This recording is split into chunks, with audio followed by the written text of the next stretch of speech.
নমস্কার, আমি অপু। অপুর সংসারে সকলকে স্বাগত জানাই। আশা করি সকলে ভালো আছেন। আজকে মটরশুঁটির একটা দারুণ রেসিপি সকলের সাথে শেয়ার করব। বাজারে গেলে এখন হরেক রকমের সবজি, কিন্তু সমস্যা হলো সব সবজি বাচ্চাদেরকে খাওয়ানো যায় না। আমার দুই ছেলের বড়টা মটরশুঁটি একদমই পছন্দ করে না, তরকারিতে মটরশুঁটি দিলে সব বেঁচে ফেলে। আর ছোটটা এত ভালোবাসে, ও তার দাদার পাত থেকে সব মটরশুঁটিগুলো বেছে নিজে খেয়ে নেয়। কিন্তু আজকে যে রেসিপিটা বানাবো বুঝতেই পারবে না যে মটরশুঁটি দিয়ে তৈরি হয়েছে। রুটি বা পরোটার সাথে দারুণভাবে জমে। আমি যে কয়েকবার বাড়িতে বানিয়েছি তাতে কারোরই সমস্যা হয়নি, ছোট বড় সকলেই পাত পরিষ্কার করে খেয়েছে। তো চলুন চটপট একবার রেসিপিটা দেখে নিই। এখানে আমি এক বাটি মটরশুঁটি ভালো করে ধুয়ে ছাড়িয়ে নিয়েছি। এবার এই মটরশুঁটিগুলো মিক্সিতে পেস্ট করে নেব। সাথে দিয়ে দেব এক টুকরো আদা, দুটো কাঁচা লঙ্কা, ঝালটা যে যেমন খান পরিমাণ মতো দেবেন। সাথে দিয়ে দেব ছোট চামচের 3 ভাগের 1 ভাগ গোটা জিরে, দেব পরিমাণ মতো লবণ। এবার একসাথে সব ভালো করে পেস্ট করে নেব।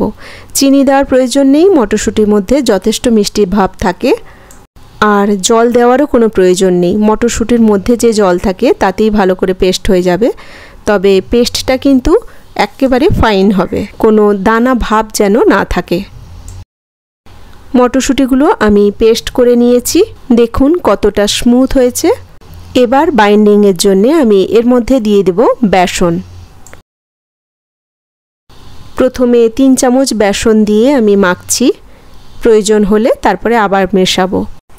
এখানে বাইন্ডিংয়ের জন্যে বেসনের বদলে চালের গুঁড়ো কিংবা ময়দাও ব্যবহার করা যেতে পারে, কিন্তু বেসন দিলে টেস্টটা সবথেকে বেশি ভালো হয়। পেস্টটা এখনও বেশ পাতলা রয়েছে, তাই আমি আরও কয়েক চামচ বেসন দিয়ে দিচ্ছি। বেসন কিন্তু ততটা পরিমাণই দিতে হবে যতক্ষণ না পেস্টটা একটু মোটা ধরনের হচ্ছে। এবার দেখুন ব্যাটারটা অনেকটা ঘন হয়ে গেছে। এবার একটা স্টিলের থালায় আমি সামান্য তেল মাখিয়ে নেব। অল্প একটু সাদা তেল দিয়ে তেলটা ব্রাশ করে নিচ্ছি। এবার আমি তেল মাখানো থালার উপরে ব্যাটারটা ঢেলে দেব। ব্যাটারটা দিয়ে ওপরটা একটু এইভাবে চামচ দিয়ে মসৃণ করে দেব। এই যে দেখুন পেস্টের ঘনত্বটা কিন্তু একদম পারফেক্ট হয়েছে, থালাটাকে সোজা করলেও কিন্তু গড়িয়ে পড়ছে না। এদিকে গ্যাসে একটা ডেচকিতে জল দিয়ে আমি আগে থেকে গরম করতে বসিয়ে দিয়েছি। জলটা ফুটতে শুরু করেছে, তার উপরে আমি থালাটা রেখে একটা ঢাকনা দিয়ে দিলাম। ঢাকনাটা পুরো বন্ধ করব না, কিছুটা ফাঁকা রাখবো যাতে বাষ্পটা বেরোতে পারে, নইলে থালার উপরে জল পড়তে শুরু করবে। মিনিট 10 মিডিয়াম ফ্লেমে রেখে এইভাবে অপেক্ষা করব। 10 মিনিট পরে আমি ঢাকনা খুললাম, দেখুন কতটা ফুলে গেছে। এবার ঠান্ডা করে এটা আমি ছুরি দিয়ে কেটে নেব। এটা খেতে কিন্তু দুর্দান্ত হয়। এখন প্রত্যেকের বাড়িতেই কম বেশি মটরশুঁটি বাজার থেকে আসে, তাই অনুরোধ রইল একটিবার বানিয়ে দেখবেন। স্বাদ কিন্তু মুখে লেগে থাকার মতো। আমি পনিরের মতো সাইজ করে কেটে নিয়েছি। দেখুন দেখতে যতটা সুন্দর, খেতেও কিন্তু ঠিক ততটাই সুস্বাদু। এবার আমি প্যানে দিয়ে দিব কিছুটা পরিমাণ বাটার দিয়ে মটরশুঁটির পনিরগুলো ভেজে নেব। উল্টে পাল্টে একটু লাল লাল করে ভেজে নিতে হবে। এই ভাজা অবস্থাতেই খেতে দুর্দান্ত লাগে। সবগুলো আমি ভেজে নিয়েছি। এবার প্যানের মধ্যে দিয়ে দিব 1 চামচ বাটারের মধ্যে দিয়ে দিলাম 1/2 চামচ গোটা জিরে, 7 থেকে 8 কোয়া রসুন আর 1 টুকরো আদা, মাঝারি সাইজের 2টো পেঁয়াজ আমি এইভাবে কেটে দিয়েছি, 2টো কাঁচা লঙ্কা দিলাম, একটা বড় সাইজের টমেটো 4 ফালি করে দিয়েছি। এবার একসাথে সব ভালো করে বেশ কিছুক্ষণ একটু নেড়েচেড়ে নিতে হবে। এইভাবে গোটা গোটা মশলাগুলো বাটারে একটু ভেজে নেব। মশলার গন্ধটা চলে গেলে এগুলো মিক্সিং জারে ঢেলে নেব। ঠান্ডা করে সব একসাথে পেস্ট করে নেব। এবার কড়াইতে দিয়ে দেব অল্প পরিমাণ সাদা তেল। তেলে একটা তেজপাতা দিয়েই পেস্ট করে রাখা মশলাটা ঢেলে দেব।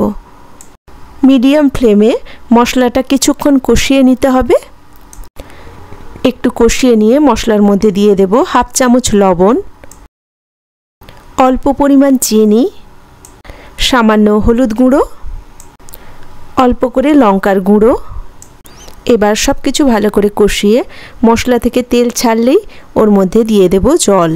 জলের পরিমাণটা একটু বেশি করে দিতে হবে, কারণ মটরশুঁটির পনিরগুলো কিন্তু অনেকটাই জল টেনে নেবে। জল দিয়ে ভালো করে মশলাটা মেখে নেব।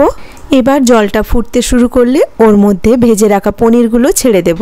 পনিরগুলো ছেড়ে দিয়ে বেশিক্ষণ আর ফোটাবো না। মিনিট 4 ফুটে গেলেই মিডিয়াম ফ্লেমে ওর মধ্যে দিয়ে দেব একটু ধনেপাতা কুচি। সবশেষে একটু গরম মশলা ছড়িয়ে দিতে হবে। আমি গরম মশলা দিয়েছি, কিন্তু ওই সময় ভিডিওটা করা হয়নি। এই পদ্ধতিতে রান্না করলে রান্নাটা কিন্তু দারুণ হয় খেতে, একদম অনুষ্ঠান বাড়ির মতো স্বাদ হয়। শীতের রাতে গরম রুটি কিংবা পরোটার সাথে দারুণ লাগে। কেমন লাগলো আজকের রেসিপিটা অবশ্যই কমেন্ট করে জানাবেন।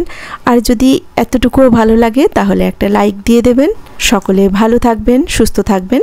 কথা হবে আবার নতুন কোনো রেসিপি নিয়ে পরের ভিডিওতে। আজ এখানেই রাখি। নমস্কার।